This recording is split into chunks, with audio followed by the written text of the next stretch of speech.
ঢাকা দক্ষিণ city corporation আয়োজিত দক্ষিণের জানালা উদ্বোধন এবং নাগরিক ভাবনা ও করণীয় শীর্ষক সেমিনারে কথা বলছেন স্থানীয় সরকার, পল্লী উন্নয়ন ও সমবায় মন্ত্রী মির্জা ফখরুল ইসলাম আলমগীর। আমরা সরাসরি চলে যাচ্ছি সেখানে।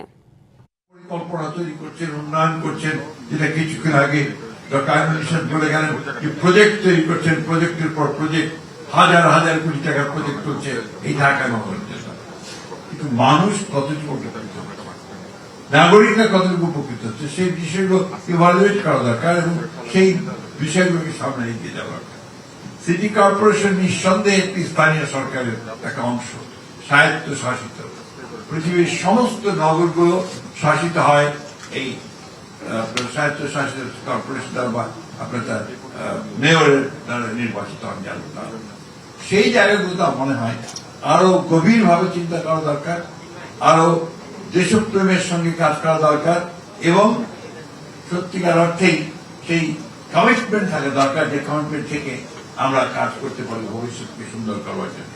আমি কথা এখন আর বলাচ্ছি না, বক্তৃতা পরে দেওয়ার সুযোগ থাকবে না, না সুযোগ না, আমার দরকার নেই, কারণ আমি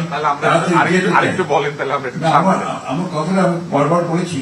এখানে আসলে ঢাকা মহানগর তা আমাদের, যেটা সবাই বলেছেন, যেটা আসলে আমাদের বাস করার জায়গা। কিন্তু আজকাল আমার নিজেরই মনে হয় যে আমি ঢাকা শহরে থাকবো না, আমি আমার দেশের যে শহর সেই শহরে গিয়ে থাকবো। কারণটা হচ্ছে যেটা বাসযোগ্য মনে হয় না। আপনার বেরোলেই যে আপনার ঘর থেকে বেরোলেই আপনার নিঃশ্বাস নেওয়া, যে অক্সিজেনটা যেটা আসে সেটা পলিউটেড। আপনার একটা হাসপাতালে যাবেন, সেখানে একেবারে হাসপাতালের মধ্যে যদি পাবলিক হসপিটাল হয় সেখানে ঢোকাই যাবে না। নগদ নিয়ে এলো হার না মানা হার অফার। সর্বনিম্ন 10,000 টাকা রেমিটেন্স নগদে পাঠালে থাকছে স্বর্ণের হার জেতার সুযোগ। প্রত্যেকটি প্রতিষ্ঠান এখানে আপনার ধ্বংসের দিকে চলে যাচ্ছে। সেই বিষয়ে যদি আমরা যদি বেরোতে না পারি, সেই প্রতিষ্ঠানগুলি যদি সামনের দিকে আনতে না পারি, তাহলে এতক্ষণ আমাদের তোয়ার সাহেব যে সমস্ত স্বপ্নের কথা বললেন, স্বপ্নেই মনে হয় এখানে গেল। কারণ আমরা আসলেও কি আপনারা সেই মুক্ত বাতাস নিতে পারবো? আমি যখন কলেজে পড়ি, ঢাকা কলেজে, তখন আমরা প্রায় আসতাম আপনার বুড়িগঙ্গাতে নৌকায় চড়ে ঘুরে বেড়াতে জন্য।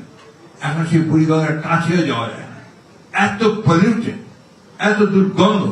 এবং আমার কাছে মনে হয় যে ঢাকা শহরের সব রোগগুলোর মূলে বোধহয় এই বুড়িগঙ্গা পানি। আমি একটু আগেও একই অবস্থা, আপনার শীতলক্ষা তো প্রায় একই অবস্থা শুরু হয়েছে। তাহলে ঢাকা শহরের নাগরিকরা যাবেন কোথায়? এই জন্য যে উদ্যোগ নিয়েছেন, এই উদ্যোগের সঙ্গে কিন্তু একই সঙ্গে সঙ্গে আপনাকে, যেটাকে আমরা বলি যে আপনার কাঠামোগত পরিবর্তনগুলোকে আরো পরিকল্পনা মাফিক হতে হবে, পরিকল্পনা সঠিক নিতে হবে। যে কথাটা কিছুক্ষণ আগে আমাদের আইন নিশ্চয় বলে গেলেন, প্রজেক্ট শেষ তো সব শেষ, সেটা যেন না হয়। কিছুক্ষণ আগেই আপনার কিছুদিন আগে আমাদের একটা আপনার ক্যাবিনেট মিটিং এর মধ্যে ঢাকা শহরের পানি নিয়ে আলোচনা হচ্ছে। আমাদের এখানে ওয়াসার এমডি সাহেব বসে আছেন সামনে। ঢাকা শহরের পানি খুব ভয়াবহ।